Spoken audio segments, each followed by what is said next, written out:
Hello guys, welcome back to my YouTube channel point biology. तो हम class 9th के bio chapter number 3 को पढ़ रहे हैं। इससे पहले हमारी एक वीडियो बनी हुई है और उसको आप अपने चैनल से चेकआउट कर सकते हैं। तो इस वीडियो में हम डिस्कस करेंगे हिस्ट्री ऑफ क्लासिफिकेशन की, कि क्लासिफिकेशन का जो प्रोसेस है जिसको हमने डिस्कस किया था कि grouping of organism is called classification. तो इसकी हिस्ट्री क्या है, यानी इसको किस तरीके से इसमें जो है ना चेंजेस की गई और किस तरीके से हम क्लासिफिकेशन को जानते हैं। तो अगर हम बात करें इसकी हिस्ट्री की, सो क्लासिफिकेशन के लिए बहुत सारे सिस्टम्स बनाए गए हैं जिसके थ्रू क्लासिफिकेशन करते हैं। और इसमें हमारे पास है 2 kingdom system of classification, 3 kingdom system of classification and 5 kingdom system of classification. तो ये 3 ऐसे सिस्टम्स बनाए गए हैं क्लासिफिकेशन के लिए जिसको हम फॉलो करते हैं। पहले 2 किंगडम हम डिस्कस करेंगे, फिर 3, और आखिर में हम देखेंगे 5 किंगडम्स को कि इन तीनों में क्या डिफरेंसेस है। लेकिन इसको स्टार्ट करने से पहले कुछ टर्म्स हैं जो कि आगे जब हम सिस्टम की बात करेंगे, किंगडम की बात करेंगे, तो वहाँ पर फ्रीक्वेंटली यूज़ होगा। तो अभी मैं इस वीडियो के शुरू में उन टर्म्स को बता देता हूँ, और ताकि आप लोगों ने इसको अपने जहन में रखना है और आगे जाके वीडियो में जो हम आएंगे डिस्कस करेंगे तो उसमें आपको ये इजीली समझ में आएगा कि हम इसको कहाँ यूज़ करेंगे। सबसे पहले अगर हम बात करें प्रोकैरियोट्स एंड यूकैरियोट्स की, सो इनका सिंपल डिफरेंस ये है कि प्रोकैरियोटिक ऑर्गेनिजम्स के अंदर न्यूक्लियस प्रेजेंट नहीं होता, यानी उनके सेल के अंदर न्यूक्लियस नहीं होता। इनका जो जेनेटिक मटेरियल है वो साइटोप्लाज्म में ही मौजूद होता है। जबकि यूकैरियोट्स ऐसे ऑर्गेनिजम्स को कहते हैं जिनके सेल के अंदर न्यूक्लियस मौजूद होता है, न्यूक्लियर मेम्ब्रेन होता है। तो सिंपल ये डिफरेंस है। इसके बाद unicellular, multicellular and colonial organisms. तो यूनिसेलुलर ऐसे ऑर्गेनिजम्स को कहते हैं जो कि सिर्फ एक सेल से मिलकर बना होता है, यानी पूरी की पूरी वो एक सेल होता है, एक से ज़्यादा सेल उनके अंदर नहीं होता। जैसे अगर हम एग्जांपल में दे तो अमेबा की ले सकते हैं, क्योंकि अमेबा टोटल एक सेल है और वो यूनिसेलुलर है। और इसके बाद अगर हम मल्टी सेलुलर ऑर्गेनिजम्स की बात करें तो इनके अंदर एक से ज़्यादा सेल्स होते हैं। जैसे कि हम इंसान खुद अपनी एग्जांपल ले सकते हैं, हम मल्टी सेलुलर से, हमारे अंदर ट्रिलियंस ऑफ सेल्स मौजूद होते हैं। और मल्टी सेलुलर इसलिए कहते हैं क्योंकि एक से ज़्यादा सेल्स है। और इसमें हमारे पास एक और ऑर्गेनिज्म भी है जिसको कहते हैं कॉलोनियल। तो इन दोनों में डिफरेंस को आपने यहाँ पर समझना ज़रूरी है कि इन दोनों में क्या फ़र्क है, क्योंकि दोनों में जो है ना बहुत सारे सेल्स होते हैं, एक से ज़्यादा सेल्स होते हैं जिसे हम कहते हैं मैनी सेल्स। फ़र्क क्या है इन दोनों में? मल्टी सेलुलर ऑर्गेनिज्म के अंदर जो सेल्स होते हैं दे वर्क टुगेदर, उनके अंदर डिवीजन ऑफ लेबर होती है, यानी एक काम को सारे सेल्स मिलकर करते हैं। इसी वजह से जो है ना टिश्यूज़ बनते हैं, फिर ऑर्गन बनते हैं, ठीक है, मल्टीसेलुलर ऑर्गेनिज्म में। जबकि कॉलोनियल ऑर्गेनिज्म में एक से ज़्यादा सेल तो होते हैं, लेकिन इनके सेल्स एक दूसरे से मिलकर काम नहीं करते। हर सेल अपना वर्क अलग तरीके से परफॉर्म करते हैं, जिसकी वजह से ऐसे ऑर्गेनिज्म में हमें मल्टी सेलुलर तो ये होते हैं, एक से ज़्यादा सेल तो नज़र आते हैं, लेकिन इनके अंदर हमें टिश्यूज़ वगैरह बनते हुए, ऑर्गन वगैरह बनते हुए नज़र नहीं आते। तो ये सिंपल डिफिनेशंस थे और इनके डिफरेंसेस है। और इसके अलावा एक 3 और छोटे टर्म्स हैं जिसे कहते हैं ऑटोट्रॉफ्स, हेटेरोट्रॉफ्स एंड सेप्रोट्रॉफ्स। तो इन तीनों का भी डिफरेंस आपको मालूम होना चाहिए। तो अगर हम ऑटोट्रॉफ्स की बात करें तो ये ऐसे ऑर्गेनिजम्स को कहते हैं जो अपनी खुराक खुद बना सकते हैं। जैसे कि हम एग्जांपल में ले सकते हैं green plants, photosynthetic mode of nutrition जिनको कहते हैं, जैसे कि प्रोड्यूसर्स हो गया, ठीक है, प्लांट्स हो गया, एल्गी वगैरह हो गया, जो कि अपनी खुराक खुद बना सकते हैं। जबकि दूसरा हमारे पास जो है हेटेरोट्रॉप्स होते हैं, they can not make their own food. ये दूसरे ऑर्गेनिजम्स को खाते हैं या दूसरे ऑर्गेनिजम्स के बनाए हुए फूड को इस्तेमाल करते हैं। इनको हम कहते हैं हेटेरोट्रॉप्स। जैसे कि हमारे पास हो गए consumers, they ingest nutrients from other organisms. ये प्रोड्यूसर्स को खाते हैं और दूसरे कंज्यूमर्स को भी खा सकते हैं, तो ये दूसरों से अपनी खुराक हासिल करते हैं, देट आर हेटेरोट्रॉप्स। और जो हमारे पास थर्ड है जिसे हम कहते हैं सेप्रोट्रॉप्स, सो ये भी दूसरों से अपनी जो है ना न्यूट्रंस को हासिल करते हैं, but depend on death and decay matter, ठीक है, यानी मुर्दे चीज़ों को खाते हैं, मरे हुए चीज़ों को, या जो गल सड़ रहे हैं, ऐसी जो ऑर्गेनिज्म से जो मर जाते हैं उनसे अपने खुराक को हासिल करते हैं। इनको कहते हैं सेप्रोट्रॉप्स। तो ये मूड ऑफ न्यूट्रिशन है कि किस तरीके से खुराक हासिल करते हैं। जैसे कि हमारे पास बैक्टीरिया और फंजाई वगैरह हो गया जिसे हम कहते हैं डिकम्पोजर्स। तो ऑटोट्रॉप्स अपने खुराक बना सकते हैं, हेटेरोट्रॉप्स जो नहीं बना सकते दूसरों से हासिल करते हैं। जबकि सेप्रोट्रॉप्स ये भी अपने खुराक नहीं बना सकते, लेकिन ये लिविंग ऑर्गेनिज्म को नहीं खाता बल्कि डेथ मटेरियल को खाता है, उससे अपनी खुराक हासिल करते हैं। तो ये 3 मोड ऑफ न्यूट्रिशन से ऑर्गेनिज्म को इन तीनों के हिसाब से डिवाइड किया हुआ है। ठीक है, तो ये कुछ टर्म्स है जो कि आगे हम जाके जब 5 किंगडम को हम पढ़ेंगे तो वहाँ पर ये हम ज़रूर इसका इस्तेमाल करेंगे। तो यहाँ पर ये क्लियर हो गया था। अब दोबारा से हम अपने टॉपिक की तरफ आते हैं, 2 किंगडम सिस्टम ऑफ क्लासिफिकेशन। तो इसको सबसे पहले अरिस्टोटल ने, जिसे हम कहते हैं अरस्तू ने, इसको इंट्रोड्यूस करवाया था। और अरस्तू ने क्या किया था, अरिस्टोटल ने 2 किंगडम बनाया था, या 2 ग्रुपों में तकसीम किया था जितने भी लिविंग ऑर्गेनिजम्स है। एक को कहते हैं किंगडम प्लांटी और दूसरे को कहते हैं किंगडम एनिमेलिया।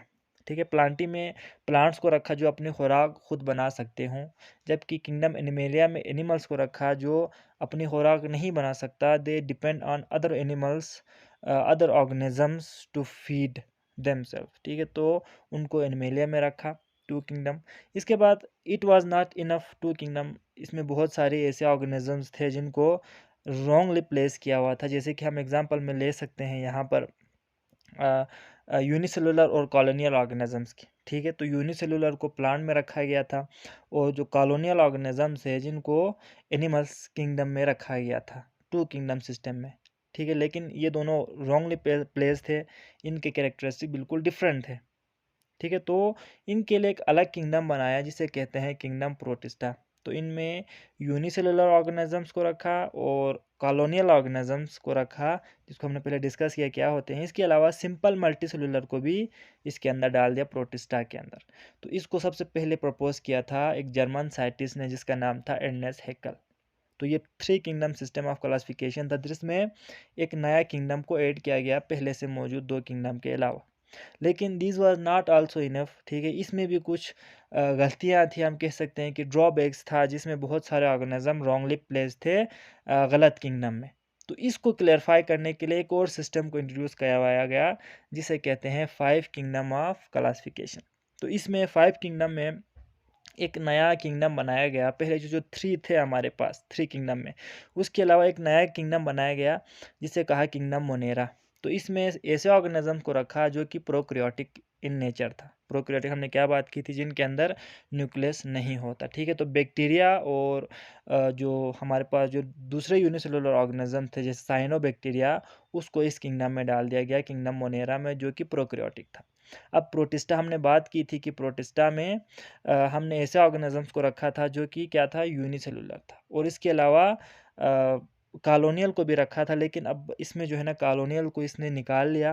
ठीक है, और यूनिसेलुलर को रखा। इसके अलावा कॉलोनियल के भी थे और इसके अलावा सिंपल मल्टी सेलुलर को भी इसमें डाल दिया गया था प्रोटिस्टा में। इसलिए इसको कहते हैं डाइवर्स ग्रुप ऑफ ऑर्गेनिजम्स को इसमें हम डालते हैं, बिकॉज इसमें आपको हर किस्म के ऑर्गेनिजम्स मिलेंगे। ठीक है, लाइक ये एक तरह का ऐसा ऑर्गेनिज्म जो कि बाकी के जो 4 किंगडम्स है उसमें फिट नहीं आएंगे, उनको इसमें डाल दिया जाता है। It is like a dustbin. ठीक है, कचरादानी है जिसमें आप घर को साफ़ करने के लिए जो चीज़ें घर में चाहिए आप रखते हो, लेकिन जो नहीं चाहिए आप क्या करते हो, उसको कचरा डालने में डाल देते हो ना, कि भाई ये हमें ज़रूरत नहीं है, इसके हमें किसी काम का नहीं। इसी तरह जो किंगडम में 5 किंगडम सिस्टम में फर्स्ट जो 4 आपके पास जो किंगडम्स हैं उनमें जो भी ऑर्गेनिज्म फिट आता है उनको उनमें रखते हैं, लेकिन किसी में अगर फिट ना आए तो उसको प्रोटिस्टा के अंदर डाल दिया जाता है। और इसमें एक और मज़ीद एक जो किंगडम बनाया गया था, अलग से बनाया था, किंगडम फंजाई। ठीक है, तो पहले से 3 हमारे पास थे, किंगडम प्लांटी, किंगडम एनिमेलिया और किंगडम प्रोटिस्टा। ठीक है, इसके बाद एक और किंगडम बनाया, किंगडम मोनीरा, और एक और बनाया गया जिसे कहते हैं किंगडम फंजाई। तो 5 किंगडम सिस्टम ऑफ क्लासिफिकेशन हो गया। अब फंजाई जो किंगडम है इसमें सिर्फ फंजाई को प्लेस किया गया। इससे पहले जो फंजाई था वो प्लांटी किंगडम में रखा गया था, उसको प्लांट किंगडम में, लेकिन उनके जो कैरेक्टरिस्टिक्स है वो काफ़ी डिससिमिलर थे, तो वहाँ रखना हमारी स्टडी के लिए मुश्किल हो रहा था, तो वहाँ से निकाल कर उसको फंजाई में अलग से बना दिया गया। तो ये 5 किंगडम सिस्टम ऑफ क्लासिफिकेशन हो गया। तो अब यहाँ पर इस चीज़ को हम मज़ीद समझते हैं कि जो 2 किंगडम सिस्टम है और जो 5 किंगडम सिस्टम है इनमें क्या डिफरेंस है। ठीक है, यानी कि अगर हम देखें कि क्या क्या चेंजेस की गई 5 किंगडम में, और 5 किंगडम हमने कहा कि बेहतर एक सिस्टम है, तो ये किस लिहाज से बेहतर है उस चीज़ को हम देखेंगे। तो अगर हम यहाँ पर बात करें टू किंगडम की, तो हमने कहा था कि इसमें प्लांटी होता है और एनिमेलिया होता है, जबकि 5 किंगडम में हमारे पास किंगडम मोनीरा है, किंगडम प्रोटिस्टा है, फंजाई है, प्लांटी और एनिमेलिया। तो ये 5 हो गए, ये 2 हो गए, ये सिंपल है। अब टू किंगडम सिस्टम के अंदर जो बैक्टीरिया और साइनोबैक्टीरिया है, इसको प्लांट किंगडम में रखा गया था, ठीक है। लेकिन इनके कैरेक्टर प्लांट से बिल्कुल नहीं मिलते, तो 5 किंगडम में इसको थोड़ा मॉडिफाई किया और इन दोनों के लिए एक अलग किंगडम बनाया गया, क्योंकि इनके जो कैरेक्टर थे एक दूसरे से तो मिलते थे, लेकिन दूसरे ऑर्गेनिज्म से जैसे कि प्लांट में रखा गया तो उनसे बिल्कुल अलग थे। तो इनके लिए अलग किंगडम बनाया, किंगडम मोनेरा के नाम से, because they are prokaryotic in nature. ठीक हो गया, ये करेक्शन हुई। इसके बाद टू किंगडम में हमने ये कहा था कि जो यूनिसेलुलर होते हैं या सिंपल मल्टीसेलुलर होते हैं, इनको किंगडम प्लांटी और किंगडम एनिमेलिया में रिस्पेक्टिवली रखा गया था, ठीक है। लेकिन अब ये भी गलत तरीके से रखा गया था, क्योंकि यूनिसेलुलर को प्लांटी में रखना इट वाज नॉट फेयर, और इसी तरह सिंपल मल्टीसेलुलर यूकैरियोट्स को एनिमेलिया में रखना it was also not fair. तो इस चीज़ को करेक्ट करके इन दोनों के मिलाकर एक अलग किंगडम बनाया गया, जिसे कहते हैं प्रोटिस्टा, जिसको हमने पीछे डिटेल में डिस्कस किया। तो यहाँ पर ये करेक्शन की गई, और फंजाई को टू किंगडम में प्लांटी जो किंगडम है उसमें रखा गया था, जो कि बिल्कुल रॉन्ग था।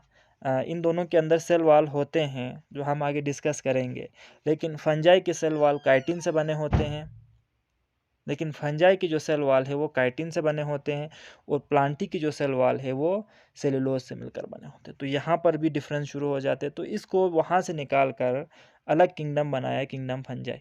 तो यहाँ पर आपको ये कंपैरिजन का ये मकसद था कि किस तरीके से हम एक बेहतर क्लासिफिकेशन सिस्टम को स्टडी करेंगे, ठीक है। तो टू किंगडम को अभी हम अप्लाई नहीं करते, बिकॉज इसमें बहुत सारे ड्रॉबैक्स थे। तो अभी हम जिस चीज़ को फॉलो करते हैं, जिस किंगडम क्लासिफिकेशन सिस्टम को, वो है हमारे पास 5 किंगडम क्लासिफिकेशन सिस्टम। तो इस आपकी बुक में और हमारी वीडियो में हम इसी 5 किंगडम को डिस्कस करेंगे मज़ीद, कि इनमें जो मोनेरा, प्रोटिस्टा, फंजाई, प्लांटी और एनिमेलिया है, उनमें हम कैसे ऑर्गेनिज्म को किस बुनियाद पर इनमें प्लेस करते हैं। ठीक हो गया। सो इससे पहले एक छोटा सा टॉपिक है आपके बुक में कि हु वाज अल-जहीज़। अल-जहीज़ के बारे में है, सो हम ये कहेंगे कि Al-Jahiz was a famous Muslim zoologist, और उसने बहुत सारी किताबें लिखी थी इवोल्यूशन पर, एडाप्टेशन ऑफ एनिमल्स पर, और migration of fish air ends पर, कि जो चूंटियाँ हैं या फिर जो मछलियाँ हैं वो कब माइग्रेट करता है और क्यों माइग्रेट करता है, और एनिमल के साइकोलॉजी पर कि हाउ दे अडॉप्ट, ठीक है, हाउ दे इवॉल्व। तो इन चीज़ों के बारे में उसने बहुत सारी किताबें लिखी थी, सो ये बहुत ज़्यादा इस वजह से फेमस था।